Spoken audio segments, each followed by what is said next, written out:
This episode of BFC TV is brought to you by Polaroid.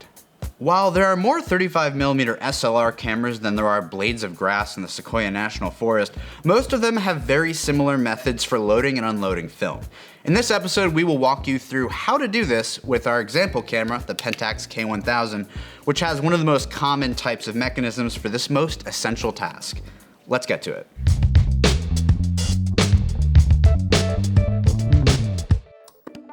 To open the back of the camera, pull up the film rewind crank, which will pop open the back. Insert the film so that the top nub is facing downward. Drop the crank back down, which holds the film in place. Pull the film leader tab across the camera, inserting it into one of the slots on the take-up spool. The spool is in an inconvenient place. You can tweak its position with the gear at the base or pulling the winding lever.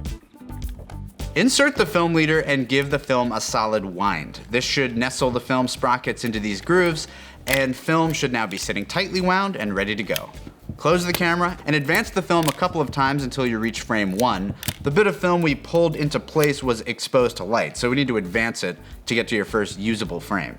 It's important not to open the camera at this point until you have rewound it back into the canister when you're done. Opening the camera will ruin your shots. You worked hard on those, we don't want to ruin them. It's great stuff you did. If your camera has an internal meter, make sure your film speed dial is set to the speed of the film you loaded. This will ensure the meter is basing its readings on the correct exposure.